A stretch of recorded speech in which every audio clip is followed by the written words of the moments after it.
அன்பார்ந்த ஸ்ரீ குபேரன் டிவி நேயர்களுக்கு கிருஷ்ணன் ராஜகோபாலன் காலை வணக்கத்தை தெரிவித்துக் கொள்கிறேன். விஸ்வாவசு ஆடி மாதம் ஜூலை 17 முதல்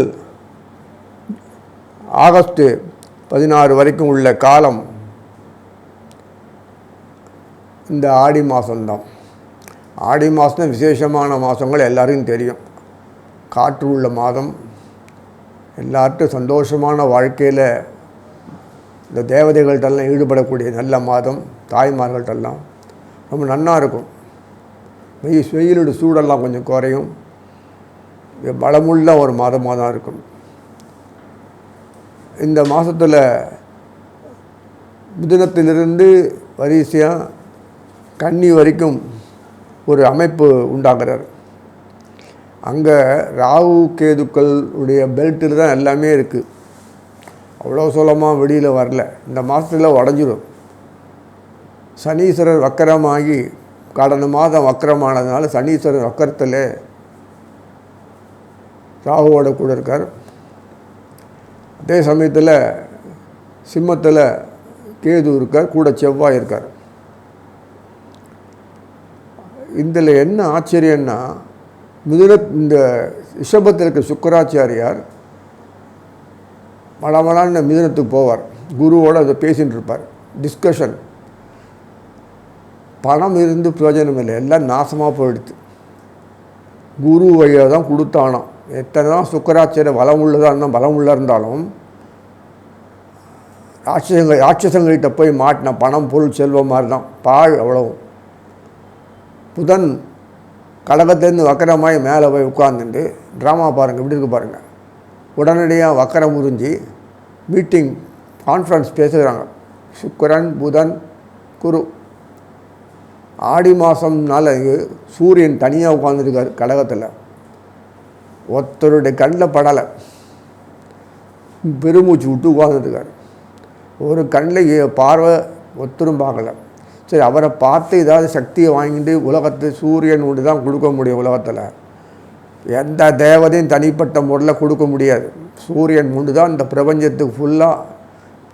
இந்த பூமி எங்கெல்லாம் இருக்கோ அந்த உலகம் ஃபுல்லாக சூரியன் மட்டும்தான் கொடுக்க முடியும். அதுலேருந்து 5 பிராணசக்தி, அதுலேருந்து 5 பஞ்சபூதங்கள், அதுலேருந்து எல்லாமே வருது. சரீரத்தில் வச்சுன்னு வாழணும்னா சூரிய தயவு தான் வேணும், ஒன்றும் நடக்காது. அதனால் இந்த சூரியனை அப்படி பயமாக வச்சுட்டேன்னா யாரும் பார்க்கல. சூரியன் இன்டைரக்டாக புனர்பூசம் காலில் நிற்பார். அப்புறம் பூசம், அப்புறம் புதன். புனர்பூசம் குருவோட காலில் நின்று குருக்கு வேண்டிய சக்தியெல்லாம் கொடுக்குறார். குரு தன்னுடைய பார்வையை ராகு சனீஸ்வரனை பார்க்குறார். ராகு சனீஸ்வரர் பார்த்துட்டு இருந்தபோது தோஷம்லாம் போயிடுறது அவங்களுக்கு. ஆனால் குருக்கு இருக்கிற கையில் பாக்கெட்டில் இருக்கிற எல்லாம் காலி. சுக்கராச்சாரியர் ஓரளவுக்கு ஹெல்ப் பண்ணுறார். அதே மாதிரி புதன் ஓரளவுக்கு ஹெல்ப் பண்ணுறாரு. இது என்ன அர்த்தம்னா, குரு காலில் நின்று சத்தம். குரு தன்னுடைய காலிலே நிற்கிறார். சுயகாலில் புனர்பூசத்தில் நின்னான்னா என்ன கிடைக்கும்? ஒன்றும் இல்லை, 0. பத்திரமா பணத்தை வச்சுக்க வேண்டியதான். இது ஒரு பொருளும் கிடையாது. இந்த ஆடி மாதத்தில் வளமுள்ள மாதமாக இருந்தாலும் இந்த பாரத பூமிக்கு மட்டும் எந்தவித பிரச்சனையும் கிடையாது. ஏன்னா குரு இங்கே தானே இருக்கார். எல்லாமே மற்ற நாடெல்லாம் நீங்கள் கஞ்சி போட்டால் தான் உண்டு, ஒன்றும் பண்ண முடியாது.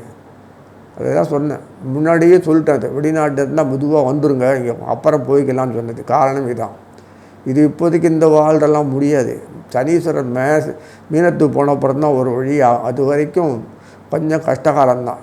நமக்கு அந்த வாசனை அடிக்கும். இந்த சுற்றி இருக்கிற நாடெல்லாம் நம்ம நியூசன்ஸ் தான், ஒன்றும் பண்ண முடியாது.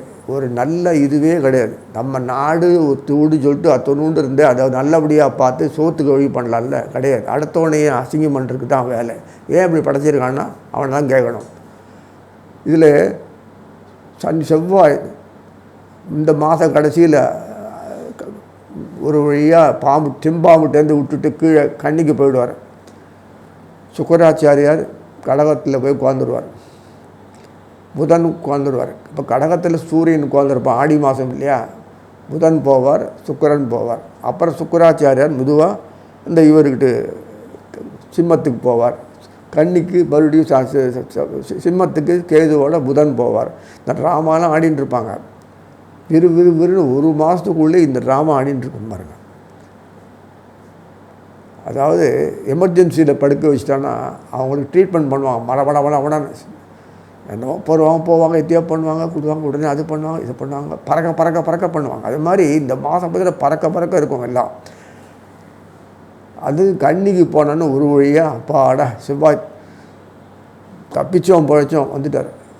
யாரையும் பார்க்க முடியாது. அவர் கேந்திரத்தை மிதுனத்தில் செவ்வாய் இங்கே வரும்போது குரு இருப்பார், சுக்கராச்சாரியர் இருப்பார், புதன் இருப்பார். அப்புறம் தான் அவருக்கு கீழே இறங்கி வருவாங்க. அப்புறம் தான் புதன் கடகத்துக்கு வருவார். செவ்வாய் கன்னிக்கு போன அப்புறம் தான் கடகத்துக்கு மெதுவாக வருவார். அது வரைக்கும் உட்காந்துட்டு இருப்பாங்க, குருவோடு பேசிகிட்டு இருப்பார். இந்த மாதிரிலாம் இருக்குது மீட்டிங்கு. இதில் என்னென்னா மிதுனத்துலேருந்து சிம்மம் கன்னி வரைக்கும் தான் இங்கே கிரகங்கள். அப்புறம் இந்த மாதத்தில் செவ்வாய் அங்கே போகிறார்.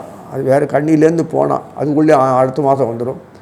இந்த 4 மாதம் என்ன விசேஷம் அப்படின்னு பார்த்தீங்கன்னா, இந்த 4 மாதம் தான் முக்கியமானது மாதம். கிழக்கு வடக்கு பகுதி. அதனால் நமக்கு வேண்டியது செல்வமெல்லாம் வடக்கு பகுதியில் தான் வரணும், கிழக்குலேருந்து வராது. கிழக்கு பகுதி பொறுத்த வரைக்கும் நம்ம பார்க்குறது எல்லாம் கிழக்கு தான் இருக்கணும் தவிர, இந்த சூரியன் உதிக்கிறான்ல அதனால் அதை வச்சு தானே எல்லாம் பண்ணணும். ஆக மொத்தம் இந்த மாதத்தில் நம்ம இதுக்கு நன்னா இருக்கும், ஒரு பிரச்சனை இருக்காது. நம்ம தெய்வங்கள் சம்மந்தப்பட்ட விஷயங்கள்லாம் நமக்கு குடும்பத்தில் பொறுப்புகளோட இந்த குடும்பத்தில் என்னென்ன உண்டோ அதெல்லாம் பண்ணுவோம், செய்வோம், ஆராதனை பண்ணுவோம், தன்னா இருக்குது. பண்டிகைகள்லாம் நிறைய, ஆடி மாதம் பண்டிகைன்னா அம்மனுக்கு விசேஷம் இல்லையா, எல்லோரும் நல்லாயிருக்கும். ஆடிப்போர் ஆண்டாடு ஏதோ இதெல்லாம் நிறைய விஷயங்கள் நமக்கு இயற்கையாகவே பகவான் நம்ம கூடயே இருந்து தெய்வதைகளை படைச்சி அனுபவிக்கிறது வசதி பண்ணுறதுனால நமக்கு ஒரு வெற்று இடம் வரதில்லை. மற்ற நாடெல்லாம் வெற்று இடம் வரும், வாழவே முடியாது. பிரமிப்பாக இருக்கும், ஆச்சரியமாக இருக்கும், அவமானமாக இருக்கும்.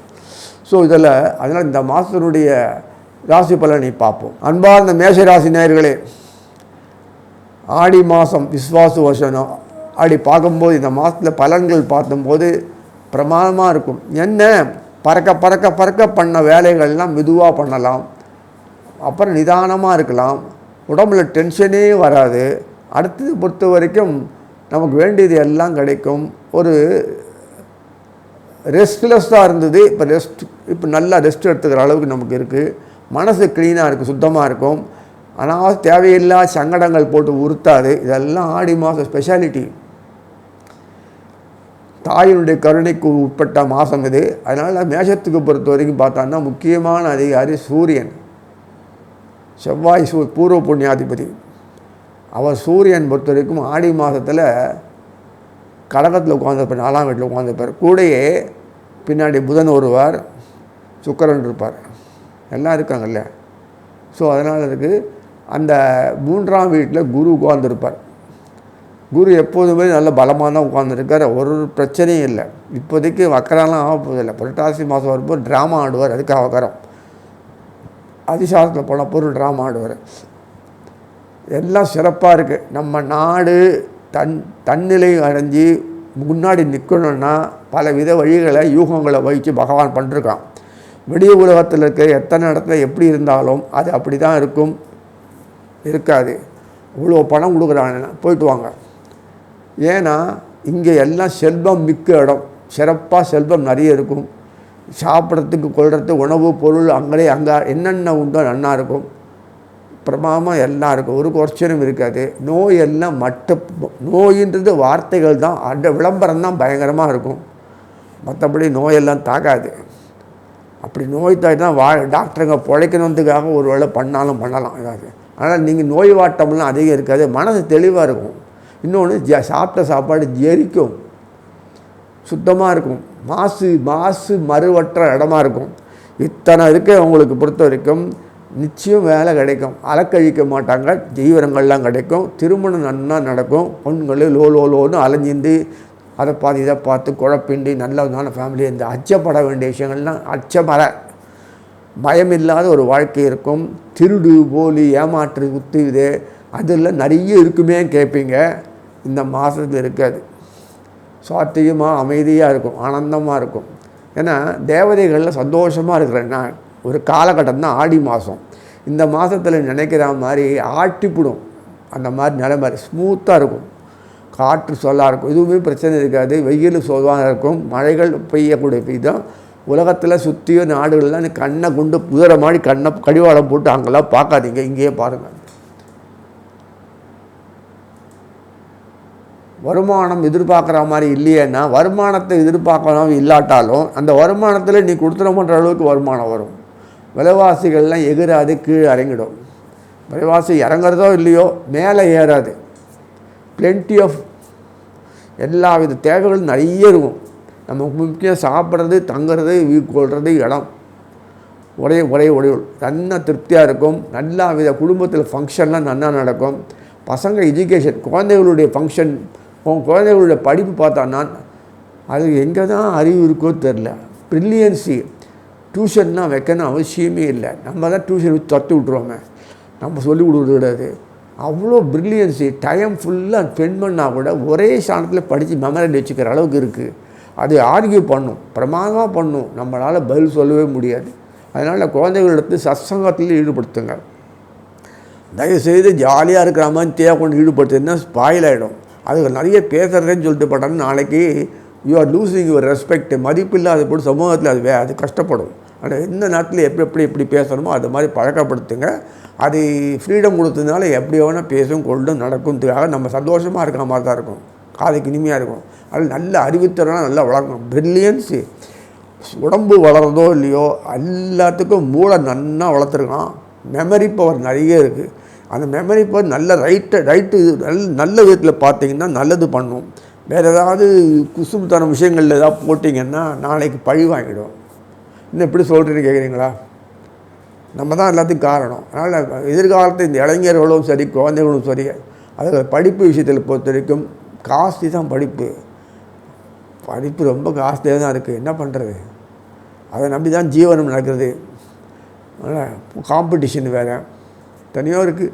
அந்த படிப்பு சரஸ்வதமாக படிச்சிடும். நம்ம சம்மந்தப்பட்ட தெய்வங்களை பற்றி சம்மந்தப்பட்ட விஷயங்கள் நிறைய சொல்லுங்கள். கொஞ்சம் பக்தியோடு ஈடுபடும், அதுக்கு நல்லது. கடைசி காலம் வரைக்கும் அவங்க தான் சுவாமி தான் கூட இருப்பாங்க. அதனால் எல்லா விஷயங்களையும் அனுகூலம் பசங்க குழந்தைகளுக்கு எந்தவித இடையூறும் இல்லை, நல்லாயிருக்கும். குழந்தைகள் ஆரோக்கியம் நல்லாயிருக்கும். அப்புறம் இந்த அதனுடைய கேம்ஸு, இன்டர்னல் ஆக்டிவிட்டிஸ் சொல்கிறோம் பற்றியா, அந்த எக்ஸ்டர்னல் அதெல்லாம் கேம்ஸ் எல்லாம் நல்லா பிரமாதம் செஞ்சுக்கும். அந்த எக்ஸ்ட்ரா கரிக்குலர் ஆக்டிவிட்டிஸ் மாதிரி ஆர்டிஸ்ட்டு அவங்கெல்லாம் பொறுத்த வரைக்கும் பேசுகிறது, திறன்னு வளர்க்குறது, அந்த ரைட்டிங்கு, மேனர்ஸ் இதெல்லாமே இருக்குது. அதெல்லாம் சர்வசாதாரணமாக என்ஜாய். இப்போ கம்ப்யூட்டர் டிஜிட்டல்லாம் வந்திருக்கு, பிரமாதமாக இருக்கும். மியூசிக் நல்லா இது பண்ணும். நல்லா எல்லா விதத்துலையும் கண்டிப்பாக ஏதாவது ஒரு ஆக்டிவிட்டீஸில் அதில் ஈடுபடும். அதனால் அதுவே நாளைக்கு ப்ரொஃபஷனாக ஆனாலும் ஆகும். அதனால் நீங்கள் பொறுத்த வரைக்கும் குழந்தைகளுக்கு அந்த வித்தைகளே நாளைக்கு இன்கம் ஏர்னிங் மாறும்போது அதுக்குள் செலவுக்கு அது செலவழிச்சுக்கும், நல்ல மேலே படிக்கும். நம்ம வீட்டு குடும்பத்தில் பர்டனாக இருக்காது, சுமையாக இருக்காது. அதனால் இப்படி தான் படிக்கணும், இப்படி தான் இருக்கணும். இந்த டாக்டர், இன்ஜினியரிங், கம்ப்யூட்டர், லாபிஸ்ட்டு அதெல்லாம் எக்கச்சக்கமாக இருக்குது. அதெல்லாம் எத்தனையாக இருக்கலாம். இப்போல்லாம் என்னென்ன இப்போ ஏதோ ஒரு துறையில் சின்ன விஷயத்தில் எடுத்தால் கூட அது இன்கம் ஏர்ன் பண்ணுற அளவுக்கு சாமர்த்தியமாக அந்த குழந்தைகளுக்கெல்லாம் வந்துடும். அது பிரமாதமாக இருக்கும். அவங்களுடைய வாழ்க்கை பிரகாசமாக இருக்கும். அதுக்கு இந்த மாதம்லாம் நன்னாவே அமைஞ்சிருக்கும். வெளிநாட்டு மோகத்தை விட்டுடுங்க, இங்கேயே எல்லாம் இருக்கும். அதே சமயத்தில் கூடுமான வரைக்கும் குழந்தைகளை எஜுகேட் பண்ணுறது மட்டும் இல்லை, குடும்ப விஷயத்தில் ஈடுபடுத்தி கை கால் நன்னா இருக்கணும். சமையல் பண்ணுறதுலேருந்து எல்லாம் அது பெண்டை கட்டு வேலை வாங்கணும். அது ஆரோக்கியத்துக்கு தான். இப்படியே மெசன உட்காந்து எங்கள் குழந்தைகள் அப்படிலாம் இருக்கக்கூடாது, இப்படி இருக்கக்கூடாதுன்னு சொன்னான்னா போச்சு, உடம்பு ஸ்பாயில் ஆகிடும். அதனால் இதுக்கு இவ்வளோ விஷயங்களை நீங்கள் புரிஞ்சுக்கணும். ஏன்னா நிறைய பிளென்டி ஆஃப் டைம் கிடைக்கிறது. அது எப்படி பறக்க ஓடி சம்பாதிச்சு ஓடி அப்படி இப்படி பண்ணி வீட்டுக்கு விழுந்து ஒன்று மார்க்கெட்டுக்கு ஓடி தேடி இதெல்லாம் பண்ணி டைமே இல்லை. சமையல் பண்ணி டக்குன்னு தட்டி வர வைக்கிறது இதெல்லாம் குறைச்சி விட்டு நிறைய டைம் இருக்கும். நல்ல டைம் ஃபுல்லாக நல்லது செலவுங்க, நல்லதே பேசுங்க. குழந்தைகளை பொறுத்த வரைக்கும் வயசானவங்களுக்கு ஆயுஸ் இன்க்ரீஸ் ஆகிடும். ஐயோ அப்படின்னு கேட்காதீங்க. வயசானவர்களுக்கு தெம்பு வந்துடும். இந்த ஈர்ப்பு இருக்குது. ஒரு குடும்பத்தில் எல்லாம் சங்கதிகள் நிறைய நடக்கும், மறுபடியும் ஒற்றுமையாக இருப்பாங்க. அந்த விசேஷங்களை ஒட்டியாத உறவுகள் மறுபடியும் வலுக்கும். இதெல்லாம் சமூகத்தில் நடக்கக்கூடிய விஷயங்கள்லாம் ஏனோ தானோ இருந்ததெல்லாம் மாறி போய் நல்ல அருமையாக இருக்கும். இது காரணம் என்ன? இந்த மேஷத்துக்கு பொறுத்த வரைக்கும் முக்கியமான ஆள் சுக்கராச்சாரியார், சப்தமாதிபதி. அதே சமயத்தில் சனீஸ்வரர் முக்கியம், குருவும் முக்கியம். ஸோ இதெல்லாம் 10-11 சனீஸ்வரர், 9ஆம் வீடு பொறுத்தவரைக்கும் குருவினுடைய பார்வத்தை பொறுத்த வரைக்கும் இந்த சனி கிடைக்கிறது, அங்கே லாபஸ்தானம் கிடைக்கிது. சனீஸ்வரர் எல்லா கர்மங்களும் கிடையாது. வக்கரமானதுனால சனீஸ்வரர் வெத்தனம் பண்ண முடியாதுங்க. ராகுவோடு இருக்கிற சனீஸ்வருடைய ஒர்க்கை ஃபுல்லாக ராகு எடுத்துருவான். அது வெறும் டம்மி மாதிரி தான். அந்த வேகத்துக்கு போனால் என்ன ஆகுது? அதனால் எல்லா காரியங்களும் சிரமமாக பிரச்சனையும் இல்லாமல் அந்த நேரத்தில் பணம் எங்கேருந்தோ செலவழித்து அழகாக நடத்தி முடிப்பீங்க. எந்த காரியமும் கர்மங்கள் நிற்காது, திருப்தியாக முடியும். அதனால் இந்த விஷயம்லாம் இருக்கும்போது அந்த மேஷத்தினுடைய லாபஸ்தானத்தில் உட்காந்துருக்காரு சனீஸ்வரர் வீட்டிலேயே, கவலைப்படவே இல்லை. அதனால் மேஷத்துக்கு பொறுத்த வரைக்கும் குருவினுடைய பார்வை கிடைக்கிறது லாபாதிபதிக்கு. 10-11 மேஷத்தினுடைய 10-11 உள்ள ஒருவர் உள்ள சனீஸ்வரருடைய பார்வை இந்த குரு பார்க்கறதுனால நமக்கு கிடைக்கிறது. அவருக்கு கிடைக்கிறது ராகு கேதுக்கள் இருந்தாலும் பயப்பட வேண்டாம். அது எல்லாருக்கும் பொதுவானவங்க தான். அவங்க தனிப்பட்ட முறையில் பகையெல்லாம் கிடையாது. அதனால் நிற்கிற நட்சத்திரமே அந்த புரட்டாதி நட்சத்திரத்தில் வந்துடுத்து அவங்க கீழே இறங்கி தான் வருவாங்க. அப்புறம் இந்த சதயத்துக்கு வருவார். இதெல்லாம் இருக்குது நிறைய நிதானம் வருவார். என்னென்னா சதயத்தை வரும்போது ராகுவால் ஒன்றும் ஆக்டிவேட் பண்ண முடியாது. அது பின்னாடி வரும், பார்க்கலாம், நல்லாயிருக்கும். பின்னாடி வரும் மாதம்லாம். ஏன்னா நவகிரகங்கள் அது செயல்பாடில் எந்த வித பாதிப்பும் இல்லை. ஆனால் இந்த ரிசல்ட்டு வரும்போது மட்டும் பாதிக்கிறது. அதுதானே வேடிக்கை. இந்த நவகிரகங்கள் ஒத்துழைக்கக்கூடிய அளவுக்கு என்ன வேகம் பண்ணாலும் அது தகுந்த மாதிரி செயல்படுத்தி நமக்கு சேர்கிற அளவுக்கு கோச்சாரத்தில் குருவினுடைய பார்வை சனிக்கு மட்டும்தான் கிடைக்கிறது, யாரும் கிடைக்கல. கேது குரு புதன் கிரகத்தை பார்த்து எல்லாம் பார்க்குறது. இத்தனை விஷயங்கள் இருந்தால் கூட நம்ம பொறுத்துற வரைக்கும், உங்களை பொறுத்துற வரைக்கும் எல்லா காரியம் நடக்கும், ஒரு பிரச்சனையும் கிடையாது. வீரிஸ்தானத்தில் குருவோட 3 பேர் உட்காந்துருக்காங்க, அப்புறம் தான் மாறுறாங்க. அதை பற்றி கவலைப்பட தேவையில்லை, நன்னா இருக்கும். அதாவது வேகமாக செய்யக்கூடிய வேலையை அதுவே நிதானமாக செய்யக்கூடிய கால அளவு உண்டாக்கும், அதுவே சிரம்பட முடிச்சிக்கும், எல்லாம் பண்ணும். செவ்வாய் எப்போதுமே தானாக செய்யக்கூடியவர் தான், யாரையும் பொருட்படுத்துமா. இந்த வேகத்தில் நடக்காது, என் வேலையை ஆகணும் அப்படின்னு சொல்லிட்டு வாலண்டியராக போய் சூடேற்றி விட்ருவா, எல்லாரையும் பாழாக்கிடுவோம். அதுதான் செவ்வாய் இந்த அடி பண்ண முடியாது. சனீஸ்வரனுடைய கிரிப் அங்கே மாட்டின்னு இருக்குன்னா ராகுவில், கேதுவோட கிரிப்பு நேராக அங்கே 3ஆம் வீட்டில் பார்க்குறது, மிதுனத்தை பார்க்குறதுனால அமைதியாக தான் செவ்வாய் அமைதியாக தான் செய்ய முடியும். இந்த ஊரில் பொறுத்த வரைக்கும், நம்ம நாடு பொறுத்த வரைக்கும், இந்த மேஷத்தில் இந்த ராசி நேயர்களை பொறுத்த வரைக்கும் வருமானம் ஒரு குறையும் இருக்காது. நம்ம பழைய நினைச்சிருந்து இவ்வளோ வருமானம் ஒன்று வச்சுட்டு அந்த வருமானத்திலே மிச்சம் முடிக்கிற அளவுக்கு இப்போ காஸ்ட் ஆஃப் ப்ரொடக்ஷன் இதெல்லாம் விலையெல்லாம் குறைஞ்சிரும். ஆனால் விலை குறையாத வச்சுருந்தா கூட பொருள் பாயிடும், அதுக்காக விலை குறைஞ்சாயிடும். இத்தனை வசதிகள் அமைப்புகள் இந்த மாதம் இருக்கிறதுனால பசங்களோட எஜுகேஷன்லேருந்து எல்லாம் நன்னா தான் இருக்கும். ஆனால் அவங்களுக்கு பிளென்டி ஆஃப் டைம் கிடைக்கும். அது நேரத்தில் அவங்க எஜுகேஷன் தவிர மற்ற இதெல்லாம் ஈடுபடலாம். குழந்தைகள் ஆரோக்கியம் நல்லா இருக்கும். இவங்க தான் கூட இருந்து கரெக்டாக டயத்துக்கு சாப்பிட்றது, கொள்வது, செய்கிறது, மேனரிசம், யாரோட பழகிறது, கொள்வது, இதெல்லாம் பார்த்துக்கணும். எத்தையாவது கட்டதெல்லாம் பார்த்துட்டு இருக்க போது நீங்கள் தான் கைட் பண்ணி சொல்லணும். இது உங்கள் பொறுப்பு. இது அறிவு விசாலமானது, மெமரி பவர் ஜாஸ்திக்காக நல்லதே போகும்படி வச்சுக்கிறது உங்கள் கையில் இருக்குது. அதனால் இதில் பொறுத்த வரைக்கும் வயசானவங்களுக்கு ஏன் நன்னா எடுத்த உடம்பு சந்தோஷமான ஒரு சுச்சுவேஷன் உண்டாகி குடும்பத்தில் எல்லாம் சந்தோஷமாக இருந்து நன்னா வளமாக வாழ்க்கையோடு நன்னா அனுபவிக்கிறான்னா, அன்பாக பழகிறான்னா, இந்த இது உட்காந்துருவாங்க எல்லாம். அதனால் இருக்கும். இந்த மாதிரி இருக்கிற ஒரு சூழ்நிலையில் இந்த மாதம் ஆடி மாதம் ஆடிப்பட்டம் தேடி வர மாதிரி ரொம்ப அருமையான காலம். விளைப்பொருள் நன்னாருக்கு சொல்லி வாழ்த்து அமைகிறேன். ஸ்ரீ குபேரன் டிவியை பார்த்தமைக்கு நன்றிகள். மேலும் இது போன்ற தகவல்களை தெரிந்து கொள்ள ஸ்ரீ குபேரன் டிவியை சப்ஸ்கிரைப் செய்யுங்கள். மறக்காமல் பெல் ஐக்கானை கிளிக் செய்யுங்கள்.